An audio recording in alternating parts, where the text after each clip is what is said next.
Guys. Steph just said to me, should we make a list about what to talk about in this episode? Explain yourself, Steph. Why do you want a list for this Oh, episode? I know it's so unlike me, but I just was thinking, would our episodes be different if we thought about them in advance? The reason why is because we just finished recording a different episode. I went, of course, and took my bathroom break. And as I was meandering around out there, I was like, oh, I think I forgot to say X, Y, and Z. And I was like, oh, that's because when I start talking, I go into this certain place in myself, and then that's the stuff that comes out. And then later, I'm like, oh, but if you're thinking about it without being in the moment, you would think about this, this, and this.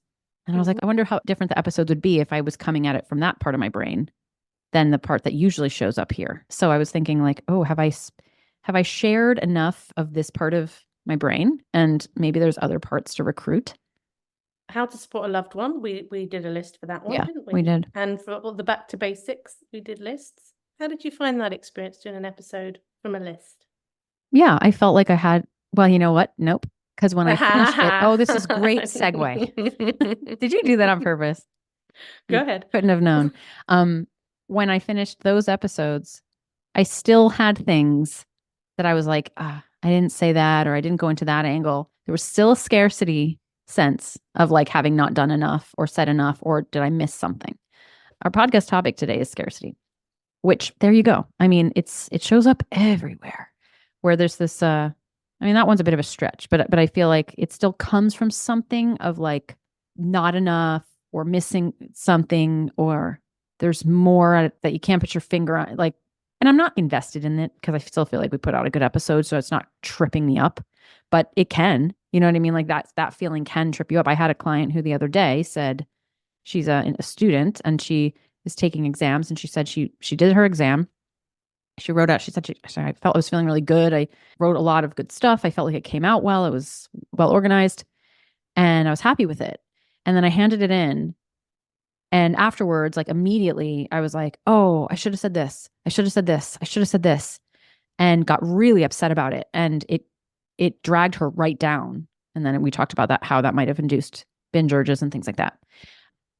But there's an example of like where, and this particular person deals with a lot of scarcity mindset, right? So it was like this link was like, yeah, well, there it's showing up again. Like there's this feeling of not enough. And then that can become so, we can get really lost in the trance of that it brings us right down if we don't have awareness about what that is. I think even scarcity as a concept is something I like to name and be like, that's scarcity right there. I don't know why, but thinking about it like that, it's like, oh yeah, it is. And then it offers a different way of conceptualizing the experience. I'm thinking of window of opportunity, because when we do a podcast, we have this window of opportunity to, in this period of time, talk about this subject, and then it's gone. We see this coming up with food, right? We see this often in the binge mentality, this window of opportunity. And it's also making me think of your word for the year. I think it was the year before, where you wanted to use the word window and you wanted to use the word opportunity. And so it's just all coming together, Steph. See, this is why we don't need a list. I know that. Oh, that list. Fair. Totally. I agree with you. I think that, so that's exactly the point. I don't think we really do need it. I don't think there's really a dearth of information, or I don't think the scarcity is real. What does dearth mean again? That's not enough, isn't it? Not enough. But it feels like that. So my brain is like, Stefanie, you don't need to make lists because you've got it all in you. You've got enough. There's enough. There's enough trust in yourself that you can call it up. There's enough trust that it's there. There's enough, there's enough. But sometimes when we've got a scarcity mindset, or I'm going to go even deeper. It's like a scarcity soul set. Like feels really, there's a feeling of scarcity that it will just find things to jump on. So is it really about the scarcity of that thing? Sometimes, and we can talk about that, especially where it comes with food. Or is it an entire way of feeling or thinking or being that feels like you're missing something and you're just projecting it out on stuff? That is a good question. So are there areas in your life, would you say, that scarcity shows up more than others? So for me, I would say that scarcity doesn't show up much around money. I don't have that scarcity mindset around money. It doesn't, even when I've had a lot less.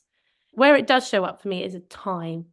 For me, time is the most valuable resource, and I don't feel like I have enough of it. So sometimes if I feel like I lose it, or I haven't made the most of it, or something gets booked in and I feel like I'm being squeezed for time, that's where that really triggers off for me. But I can see in a lot of other areas of my life it doesn't. Mm, So it's not something I really find across the board. okay. It's one area, it feels Okay. very prevalent. So we might have an experience that lent itself towards that particular scarcity category. You know what I mean? Like my instinct is to say, like, is to go into where's the experiences of your past where, like you haven't had enough time for something and that has gotten stuck somewhere or it's hurt you or there's big feelings around it. Mine is space, physical space. If I feel like I don't have enough space and time, it's like both together, like space and time to physically around me or to think straight. Like if I don't have enough time and space to kind of come back and like regulate and think, I have a scarcity around that. And I can relate that absolutely to my upbringing, right? So it could be a specific, like we have experience with the scarcity of that thing that's causing it. But also I think there are places where I have scarcity that I never had actual scarcity, but I can tell it's just a projection. And it goes to some places and others not. And I don't get to choose, I don't have a say in that. I don't know why. I'm sure there's a link somewhere, but like there's just some places that my scarcity is like, I'm gonna just bleed in over here. And other places that it isn't, that it doesn't do that. But I don't think it always has to be because there has been a lived experience of scarcity with that thing.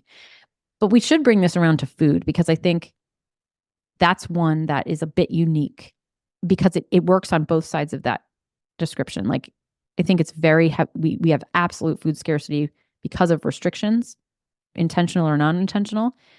And also I think it's a place that can be, that even once recovered, and this comes up with food FOMO and things like that, where there's still this sense of scarcity that lives in there and it just continues to show up in food. And I think that can be a bit different. Yeah, I'm trying to come back to food now, my idea of scarcity around that.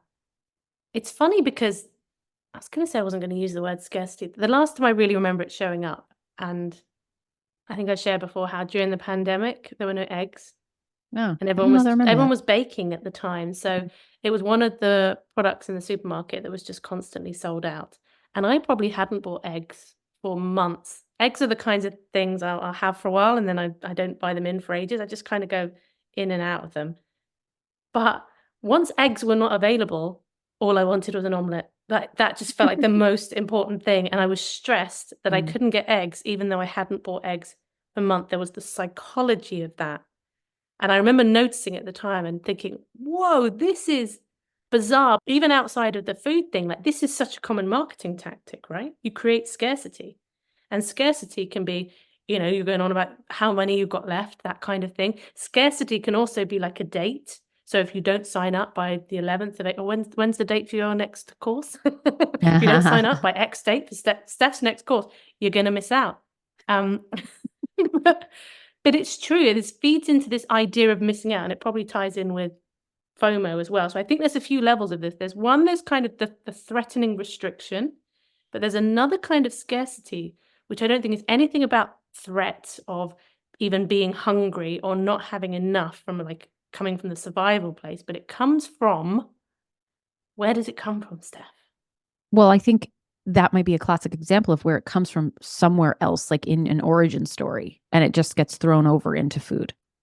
In your egg example, there is a scarcity. There is an actual threat. But a threat, though, I've not had eggs for Oh, months. I see. I don't care about It's eggs. not about the eggs.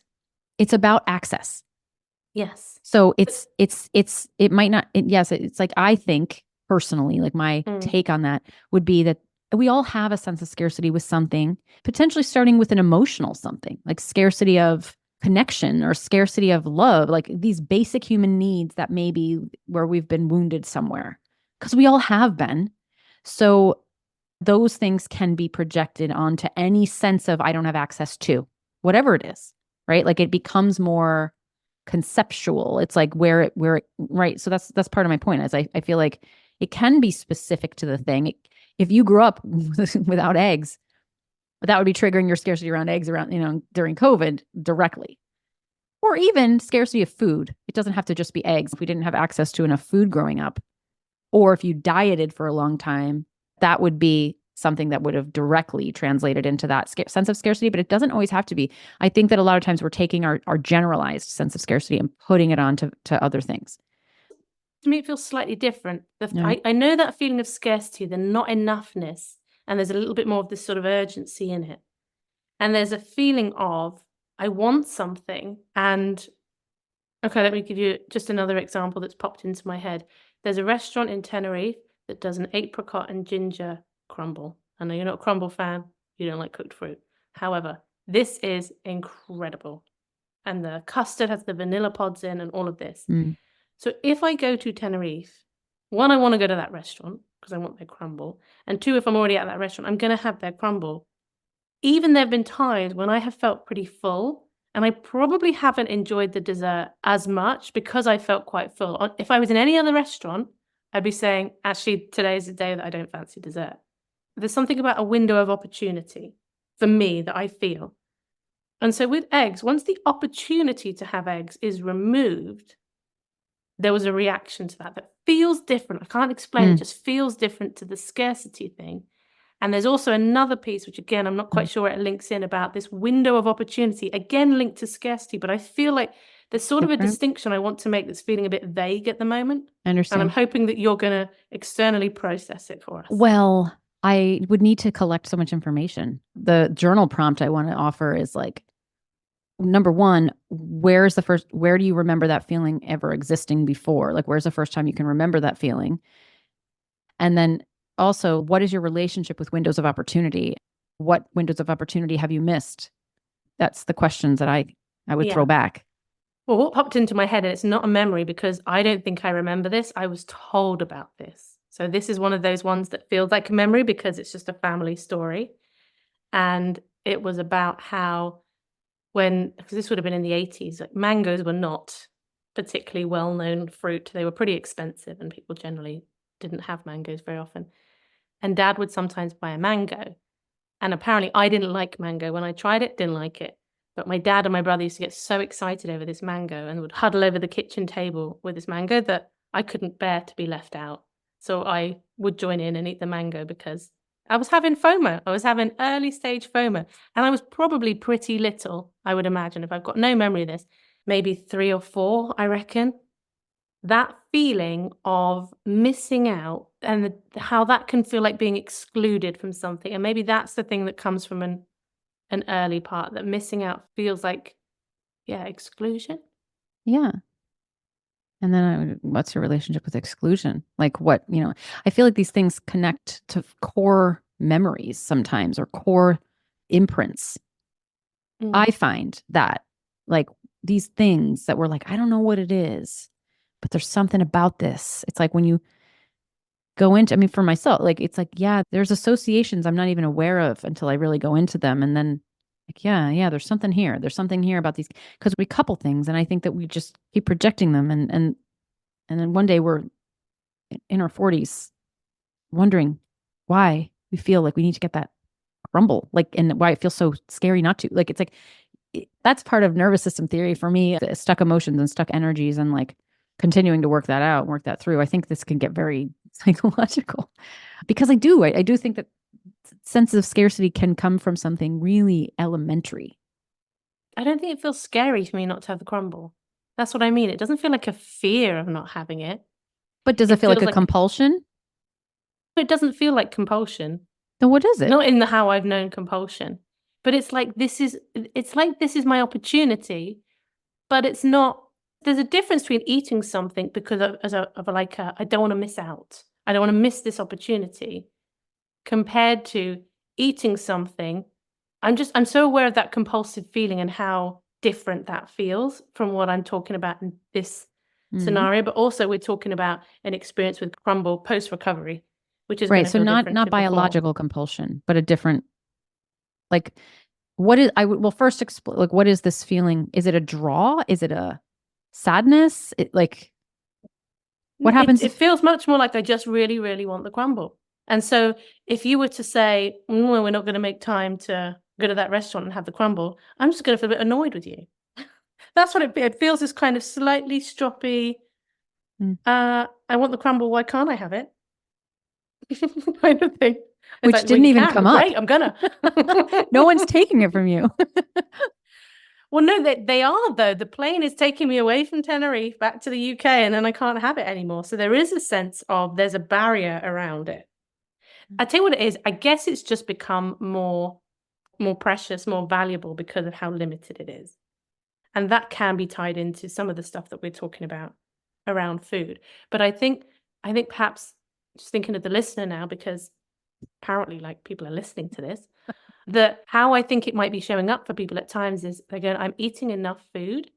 But you know what it's like when you're working with a client and you can see how their scarcity mindset, and maybe that's an important piece to have a think about here, so this is useful for anybody who's got this far in the podcast, that scarcity mindset, how that differs from actual restriction, how people might tell the difference, and how the two of them might show up either similarly or differently. Well, I think that when you've got restriction-based scarcity, it shows up very viscerally. Like, well, so they both can, but it feels like more of this compulsion that we were just speaking of, where it's like a drive that's really hard to ignore, and it's not as elusive. It feels urgent. And that is because there's a biological urgency that has gotten created based on its actual perceived sense of restriction. This is how we have worked through, and that's survival at work. It doesn't make logical sense because we're like, well, we have lots of food around, like we aren't in a food desert here. And yes, but biology is not that caught up. We've talked about this before. So there's true biological scarcity happening when we're restricted, or when we have a history of restriction because it gets coded in. What episode do we talk about that at length? There's an episode somewhere that talks where we go back to listen to the other 140 odd episodes. I don't think it was that long ago. It was within the last 20 episodes. And I remember we were talking about this. I think I talked about it in a bunch of places. But I don't know, maybe I'm not, my concept of scarcity is stuck over here, where it's like absent of restriction. I think it's it's a similar mechanism at play. It's just, it's not as urgent. It doesn't feel as like biological. It's just there, and you're not sure why, which is harder, I think. Like those kinds of refrigerator hum emotions or like things. It's like, what the heck is that? It doesn't feel so urgent. I need to like turn around and pay attention to it. Like I can work this through. I cannot order the crumble, but I feel a way then, and then I'm not sure why. So it's so subtle. So I feel like I almost feel like it's a similar, it's a version of the same thing. It's just one's more biologically driven and the other one is more maybe emotionally driven and not as urgent. Yeah, again, I'm going around in circles with this a little bit, but I keep coming back to this idea of window of opportunity, because that's what it felt like for me. Then talk about it more. That's what Last Supper eating felt like. It's like, once I've blown it, tomorrow's going to be different. So I kind of had this window of opportunity while I've already blown it to just eat everything that I can. With the Last Supper eating, it felt quite defeated, I think, in some way. It also was a way of elongating or kicking the stone down the road about having to confront the feeling that I'd failed again. It's like, well, I've already messed up. I feel a way about that. I don't want to feel like this. If I just keep eating, I don't have to think or feel for a bit longer, but it is going to catch up with me. But in this moment, I don't care, because in this moment, I just want to get rid of this feeling. Yeah. That for me was a scarcity, because there was a real threat of, from tomorrow or very soon, this is not going to be allowed. Like, this is being taken away from you. Your freedom is about to be curbed, and this is your last hurrah. Yeah. Which is not quite the same with the crumble thing, because yes, there is this window of opportunity, but it feels very kind of, it's just about really liking the crumble and wanting to have the crumble. The other piece about it is no, I've blown it thinking. That's that's why it doesn't feel compulsive. There's no guilt. There's no sense of feeling like I've blown it, but there is a sense of, I'm going to eat the damn crumble now. All right. Yeah. And I feel fine about it. Even when I have felt overfull and thought I haven't enjoyed it as much as I would have, I still haven't regretted it. I've still known that I was going to have it, and it scratches an itch of some kind. And I think these turn up in people's lives in lots of ways, even in as much as if you live with people and you've got the house to yourself, or you have that moment in the kitchen on your own, all these little windows of opportunity where it feels like this is the only chance I can.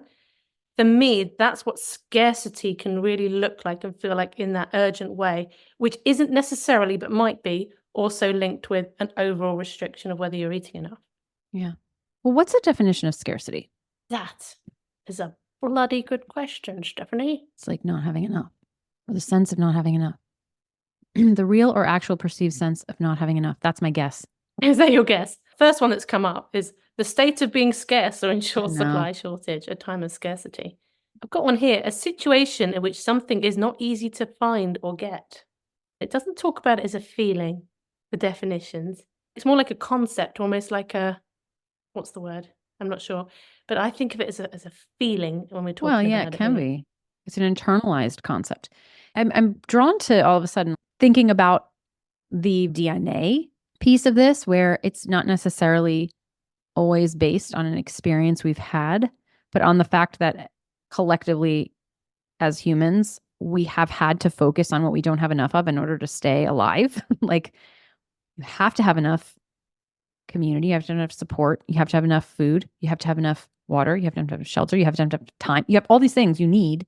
And if you don't have enough time to get away, again, going way back to where our nervous systems really still are hanging out, that was survival. So we're wired towards what we don't have enough of way more than we're wired towards what we have enough of. We have the negativity bias there to keep us. So I think some of it is like, does any human not have scarcity? Like, is it something that's wired? Well, there's that, I can't remember who said it, that philosophical question that goes, no matter what people have, what is it they always want? More? Yes. Yeah.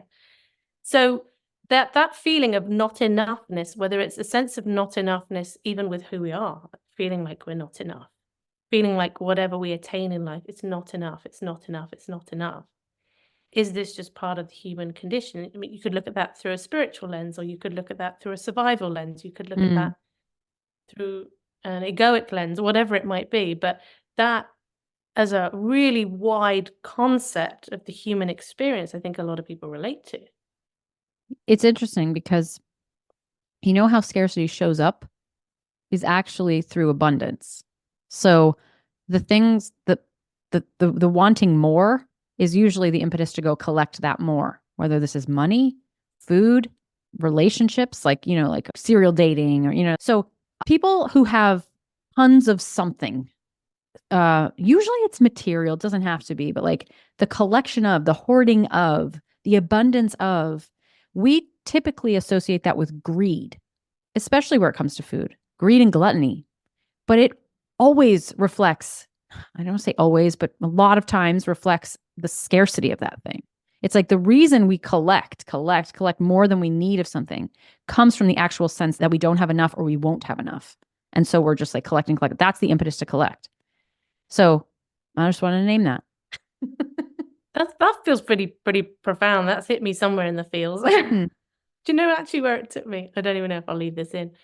It took me to, I sometimes joke that I'm a bit of a friend collector. Like, I collect people. Yeah. Because I really like people. Everyone comments on like how many people I see and how many social things I do. And yet I still have quite a deep sense of disconnection and loneliness quite a lot of the time. Mm-hmm. And so maybe that's like this impetus to find enough people in my life. And yeah, like even it's a though hole like you can fill. Yeah, my calendar feels really full and my therapist is going, you need to cut stuff out. I'm like, no, I think I need a bit more. Yeah. I need a bit more. It'll never be enough though. Right? Like, because I just posted about this today. Like, Stefanie, like, why are you telling me stuff I don't want to hear? You have to go back to episode 121. Touche. Because when you can see it that way, then you know what you're really dealing with. I think that that's where we can see the projections. It's like, oh, if I have a core sense of loneliness, if that's existential, there's no filling that hole, potentially. I realized this with work, where it was like, I could never, in the beginning, it was like, I needed more followers and more followers and more followers. It's like, that happens in social media all the time. Not just with businesses, but with likes, it's just like more, I need more. If I have some, I need more. And it's like, what you're trying to fill is like feeling accepted or feeling belonging or feeling like you're safe in some way. So you need more, you need more. You get more, you want more. You get more, you want more, because you're not actually filling a hole this way. It's bottomless. It's an existential reality that we have certain vulnerabilities and certain risks in being human, and that there is no safety there. There is no way to feel like everything's okay entirely. And that's what I think as humans, we're constantly trying to disprove, which brings you to Buddhism, which is like the acceptance of that, really getting to a place of being like, I see it. I see what I'm doing here. And I will do that endlessly then if you let me, because until I can name the thing I'm afraid of and make peace with that, I will continue to try to fix it. And sometimes I think that's too scary a thing to confront. It's easier to just keep buying things or keep making plans or keep earning followers or whatever. Or eating. Eating's different. Eating's different because there is that. Okay, that's actually one area of my life where I had bottomless pit syndrome that I did fix. Like it was like, well, once I started eating enough food, I didn't feel that way anymore. Like there was a biological piece to that. And I suppose that's kind of what like maybe emotional eating is, where like you can recover from the biological restriction standpoint, but you can still, and in the cases of people, especially with trauma, this comes up all the time, where there's still this need to use food to feel safe enough. And that if there's trauma, that food's not going to do that, but it's going to pretend to. And then, it's just not getting filled. But from the biological urgency perspective, you can feel that. And I think that there's other ways of finding safety too, where it doesn't feel quite so urgent and endless. But I don't think that there's a completion of that. I don't think that there's a way to completely feel that. And I think that's where acceptance comes in. So then with this idea of abundance kind of really feeding the scarcity, are you saying that that doesn't apply to food, or that only applies to food up to a certain point. degree? Mm-hmm. Yeah. Up to what degree? I think it depends on you. Like for me, it was like 90%, 95%. But I work with people where it's 50%, because there's another percentage that is like, I can think of somebody right now that I'm working with who has significant trauma from childhood and also was restricting for a long, long, long, long time. And we have worked for almost a year and the restriction is gone. Like we're not restricting anymore. I mean, mostly. And the binging has gone. And the bottomless pitness of food is hugely reduced. 80% reduced. But 20% of the time, when trauma rears its head, when there's threat in the environment from certain people nearby or experiences coming up, food becomes the projection of safety, and like then the eating starts again. And I know it's not coming from restriction, like it's coming from something different. So I think to the degrees that our trauma still have hold, that can continue to happen absent of restriction.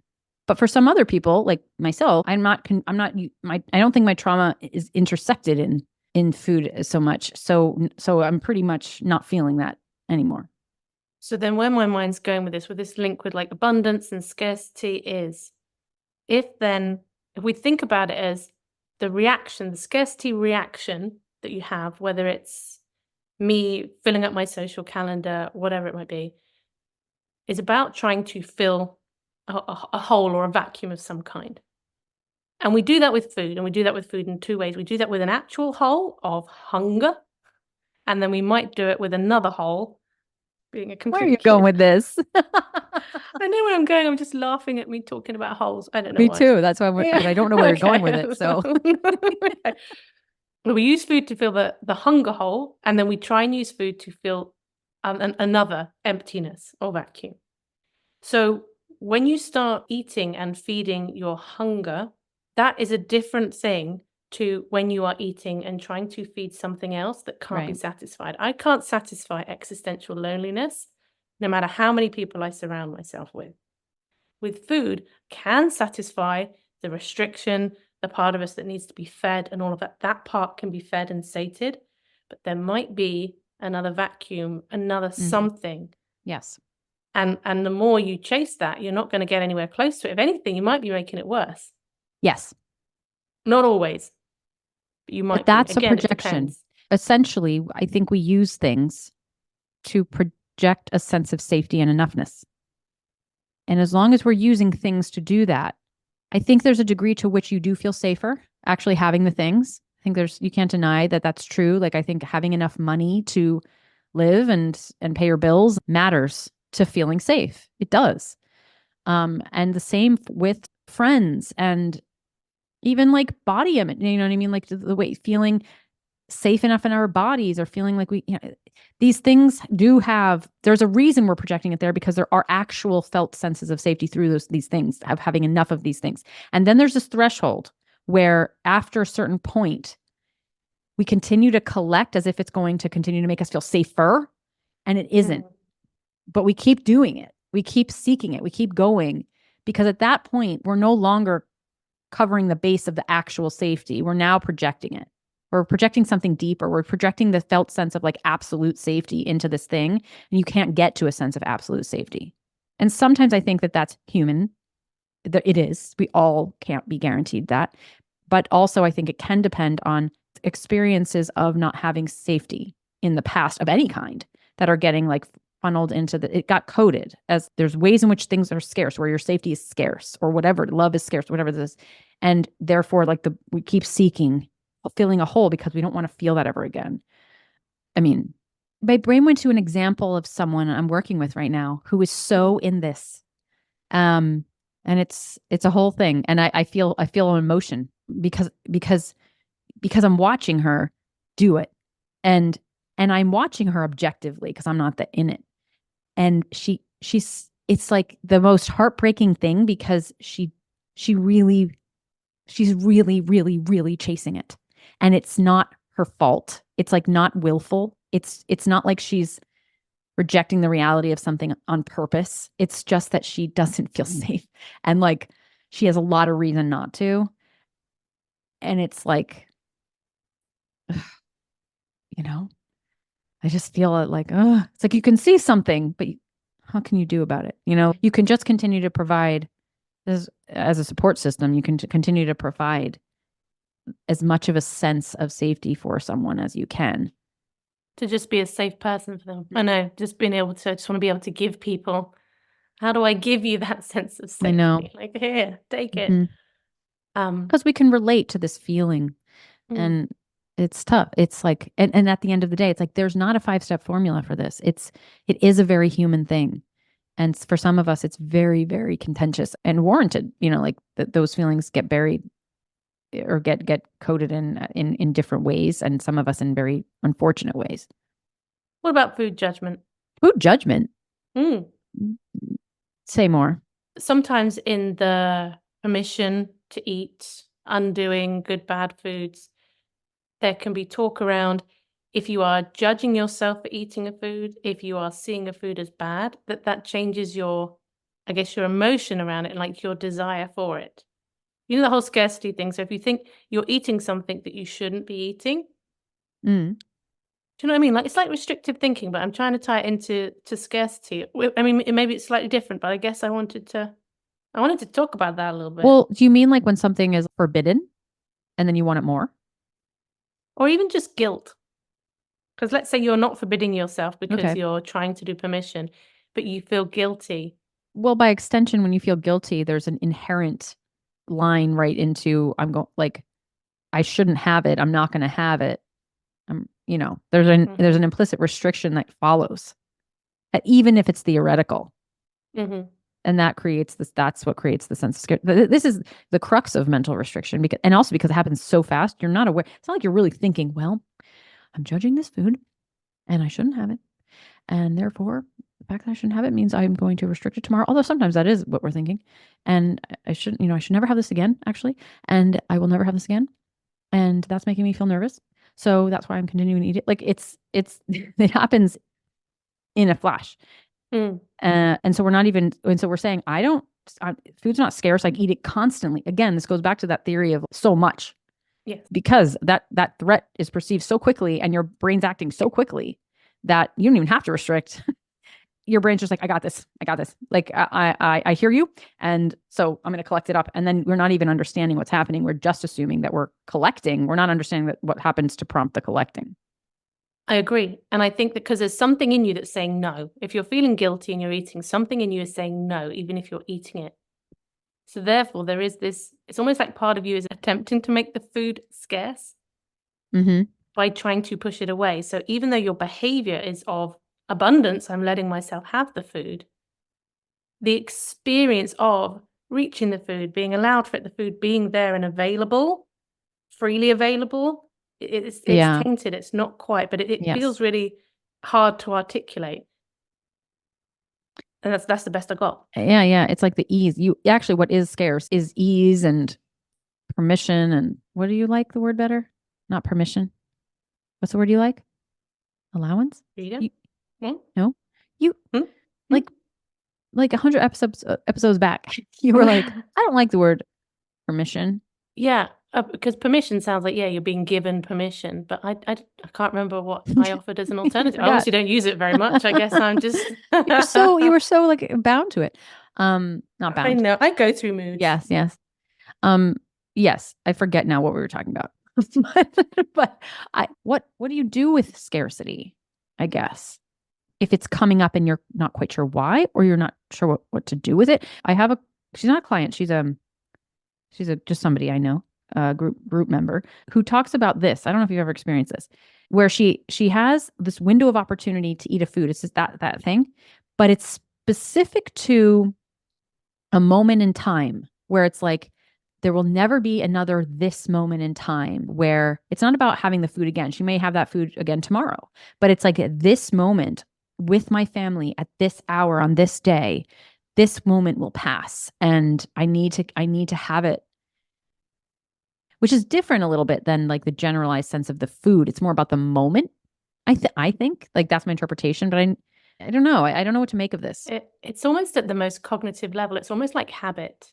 So if in this moment, this is what I would do with these people, this is what we do.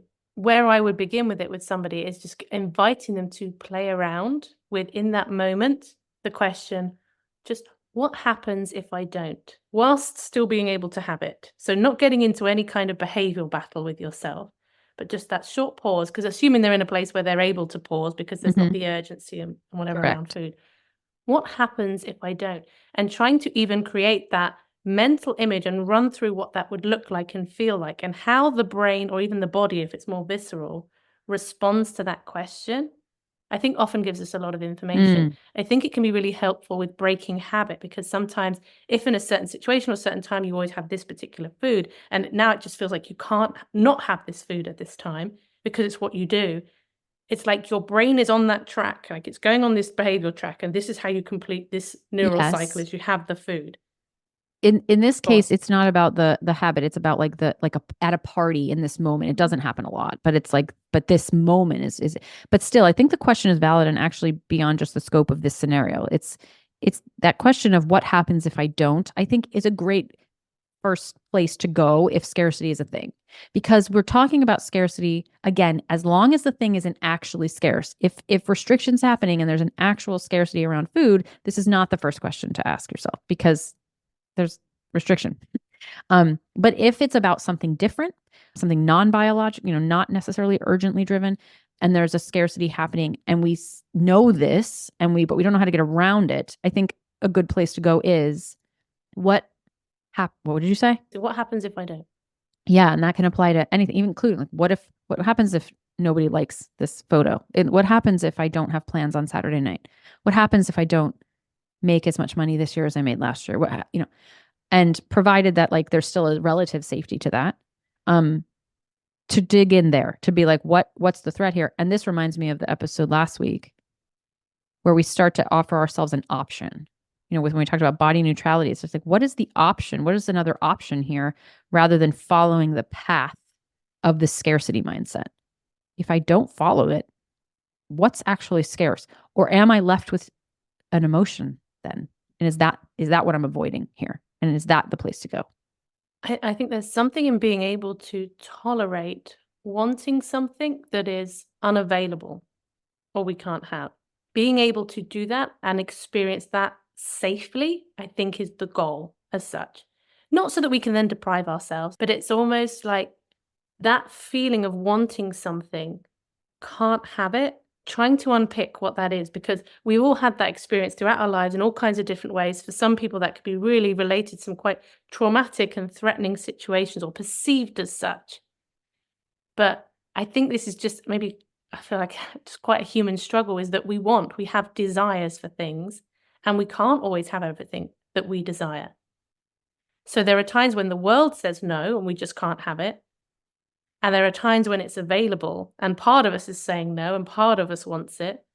And all of this, I think it gets very complicated unless that feeling can be safe, that feeling of wanting. And wanting not always being satisfied. Yeah, it reminds me actually of restrictors, Mhm. where it's like, I'll cut to the chase. I'm not going to allow myself the things so I don't get hurt. You know, like what the ask here is when the path lends itself towards protecting that need by collecting. But sometimes the psychological reaction to scarcity is the opposite, where it's like denying oneself lots of things in order to not feel the desire at all, and to just like never have to feel the removal of it or the threat of not having it. It's just, we decided, we controlled it first. Yes. And I think a place to sort of start unpicking this is what part of me wants it. Yeah, it's like the opposite, the mirror image question to what you said earlier. It's like, what happens if I allow myself it? You know, versus it depends what side of the scarcity you're acting on. Yeah, because there are different parts of us that might want things that, other parts of us, just more here and now parts, would go, that's probably not a great idea. And when we can do that from a safe, like we feel quite secure in ourselves, we're not in a battle with ourselves about it, that can feel okay. So waking up in the morning, part of me's going, I don't want to get up. I'm tired. I'd like to sleep a bit longer. And another part goes, no, we need to get up. There's things that need to happen today. And you're a grown up with a job. So come on up, we get, it's like that. It's not this battle. For me anyway, I recognize there are so many different parts of me that want different things. And getting those parts to be able to listen to one another and to all of them be able to compromise at different times. I feel like the more grounded I'm feeling, the more whatever, when I'm just feeling in a more resourceful place, that feels way more possible than when my resilience is low, or I'm tired, or I'm stressed, whatever that might be. As with anything, the worst thing to do is to judge yourself, because the minute you judge yourself, you're judging a part of yourself and you're getting in a fight about it, whatever it is. So I think if we can shift this to trying to understand what part wants what and what that might be about in order to create that safety and sense of now. Because when old stuff is active now and it feels really urgent, I think that's scary, because you've got your rational mind going, what the hell's wrong with you? Yes. Like, why do you keep doing this? Without listening and validating those emotions, that energy, it just keeps like swelling up and swelling up. And this is the bit that I really want people to understand, is that how the self-compassion and piece of it, it calms these swells down. It makes decision-making so much easier. People think they're just letting themselves off the hook, and it's so regulating self-compassion. Yeah. I feel like we could end it here, yeah? I think we could end it here. All right. Let's end it here then. Well, Bye-bye. listen, what episode is this? This is episode 146 of the Life After Diets podcast, and we have 145 other ones for you if this is the first time you've listened to this and you're worried that there's not enough podcasts to go around. So have a look around. Give us a rating and review if you don't mind. It really helps us out. We ask every now and then, but it's time, I think, for another plug at the ratings and reviews. Yeah, visit us on YouTube. If you are feeling a sense of scarcity around how many episodes we have, maybe you listen to all our episodes and you want more, join our community, because we've got about 14 Ask Us Anything videos, which are equivalent to episodes as well. And yeah, you can check that's those another out one. and get even Information, more. Like scarcity of information. Yeah. Oh, yeah. That's another one we didn't even talk about. But yeah, we're going to ignore that. And in case you want to indulge in it. Yeah, in this scenario, don't listen to any of the earlier stuff. You're not feeding your scarcity. You are feeding your soul. Yeah. All righty. See you next time. Okay. Steph has a body image course. Details below. Okay. Bye. Bye.